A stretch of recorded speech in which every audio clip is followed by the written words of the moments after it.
Hello friends, मैं आज লৈ আহিছোঁ পালেং শাকেৰে বনোৱা মাছৰ জোল। ইয়াৰ বাবে মই পালেং শাক কাটি লৈছোঁ, পিঁয়াজ এটা, জলকীয়া, নিমখ, হালধি, আদা, ধনিয়া, নহৰু কেইফুটামান লৈছোঁ, লগতে লৈছোঁ জিৰা গুড়ি।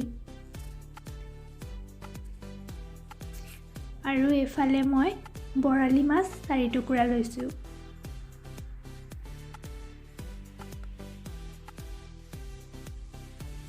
এখন কেৰাহী পাতি তাত তেল দি মাছখিনি ফ্ৰাই কৰি ল'ম।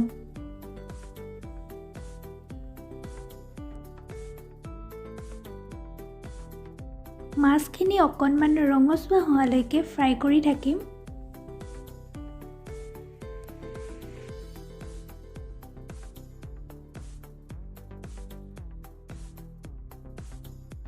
মাছখিনি ফ্ৰাই কৰি হোৱাৰ পাছত সেইখিনি তেলতে মই নহৰু কেইফুটামান দি দিছোঁ।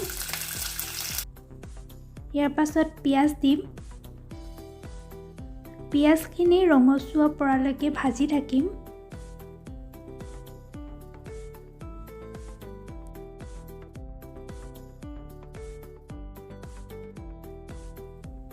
এতিয়া ইয়াত হালধি দি দিম।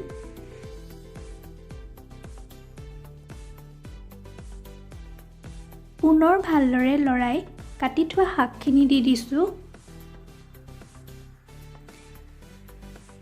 নিমখ দিছোঁ পৰিমাণ অনুসৰি, লগতে 1 চামুচ জিৰা গুড়ি আৰু বটি থোৱা আদাখিনি। ভালদৰে লৰাই ঢাকোন দি সিজিবলৈ দিম 5 মিনিটমানৰ বাবে। ধুনীয়াকৈ সিজিবলৈ আৰম্ভ কৰিছে। ইয়াৰ পাছতে পৰিমাণ অনুসৰি যিমানটো জোখ লাগে সেইমতে পানী দি দিম। পুনৰ অলপ সময়ৰ বাবে উতলিবলৈ দিম।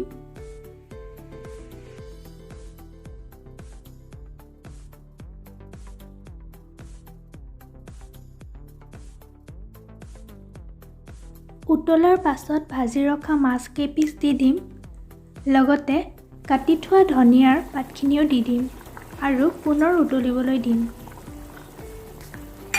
আৰু এতিয়া গৰম গৰম ভাতৰ সৈতে মাছৰ জোলকণ আপোনালোকে পৰিৱেশন কৰিব পাৰে।